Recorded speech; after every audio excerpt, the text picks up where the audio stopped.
Selama bertahun-tahun, bangsa ini kerap dibayangi pesimisme akut, rasa rendah diri yang membuat sudut pandang sejumlah pihak menyempit dalam konteks ketahanan pangan.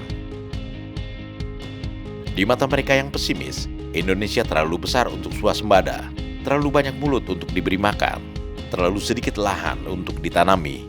Masalahnya segudang, tapi sedikit solusi. Dan kini narasi itu runtuh. 7 Januari lalu, Indonesia secara resmi mengumumkan sebagai bangsa yang sudah mencapai swasembada pangan. Bukan lagi jargon kampanye, tapi kenyataan yang mulai mengepung negeri ini.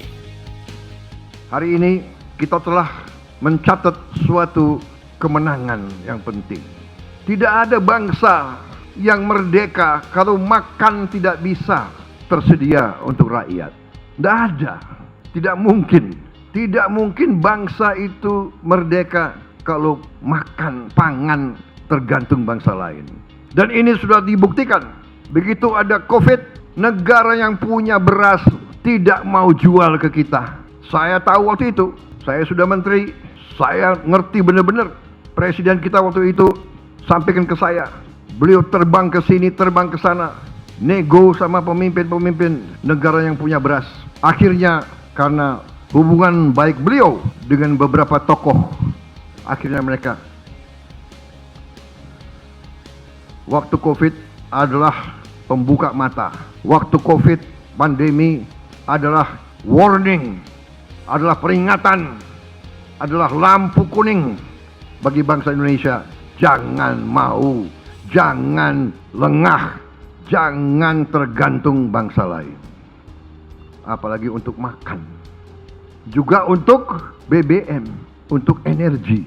Saudara-saudara, yang Maha Kuasa telah memberi karunia yang luar biasa. Ternyata dari pertanian kita bisa tidak tergantung bangsa lain. Juga soal makan, tapi juga soal energi. Dari kelapa sawit kita bisa menghasilkan solar. Dari singkong kita bisa hasilkan etanol untuk bensin. Dari tebu kita juga bisa hasilkan etanol. Saudara-saudara sekalian, luar biasa. Kalau waktu saya dilantik jadi presiden, memang saya beri target 4 tahun swasembada beras, swasembada pangan. Terima kasih seluruh komunitas pertanian di Indonesia.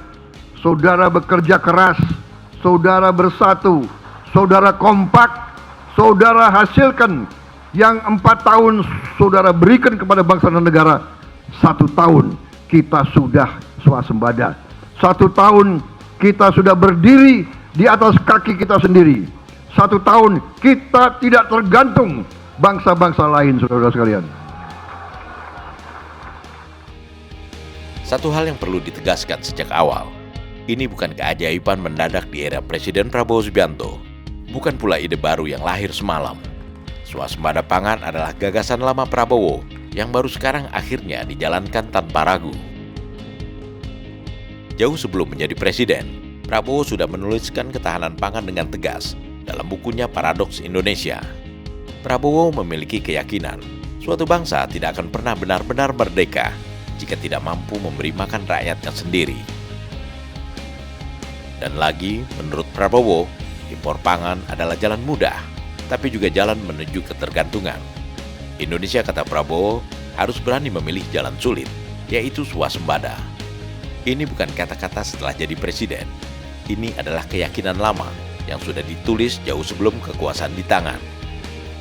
Sejak lama saya berkeyakinan bahwa apapun terjadi, bangsa kita akan aman kalau kita kuasai pangan kita.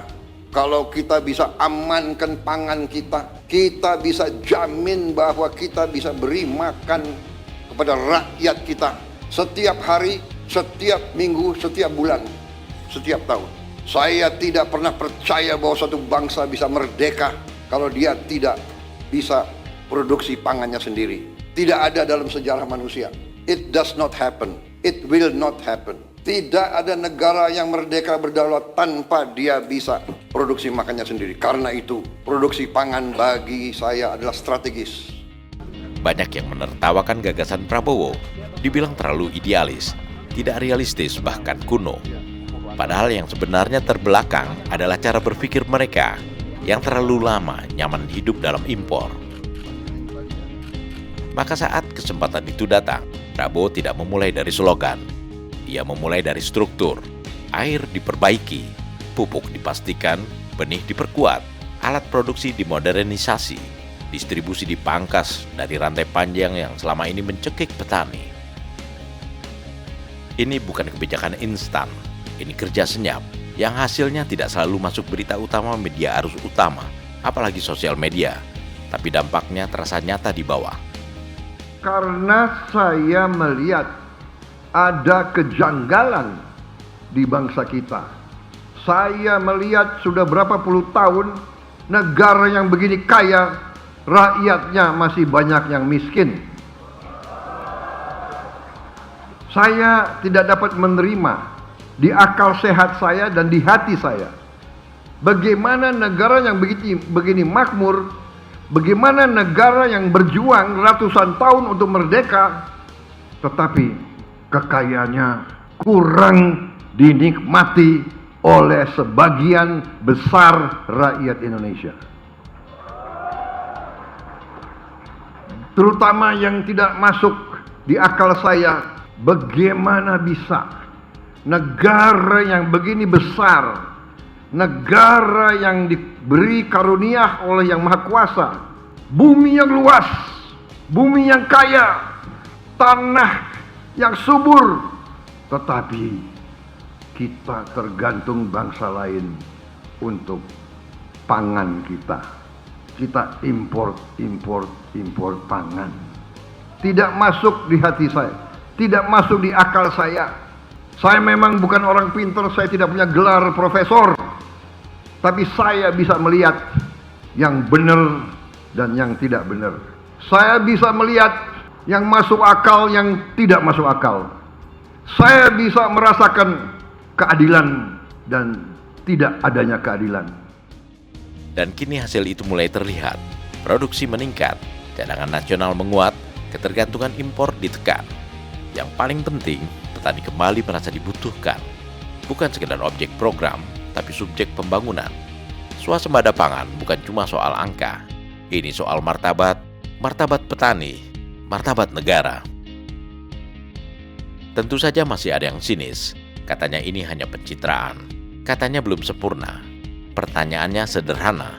Mana yang lebih berbahaya, berjuang menuju swasembada atau nyaman hidup dari impor selamanya? Kritik itu perlu, tapi sinisme tanpa solusi hanyalah bualan. Hari ini bahagia bagi saya.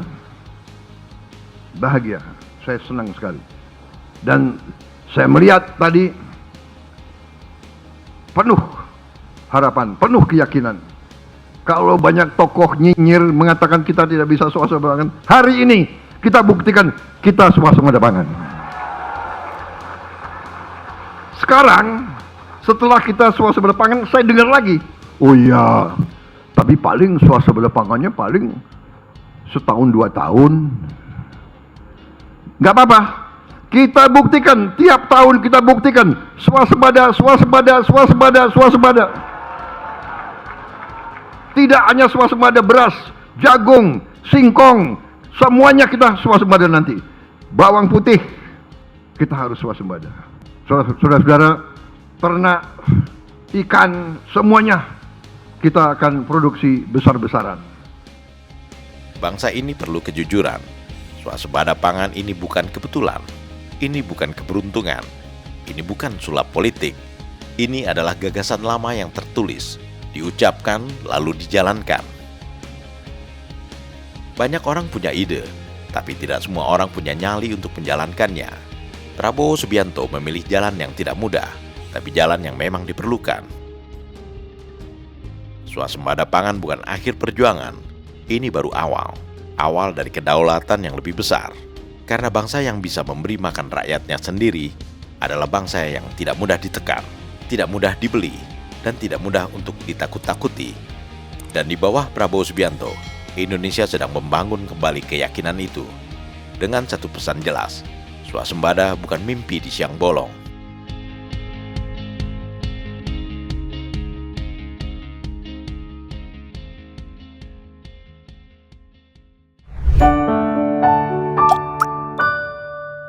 Men of our time.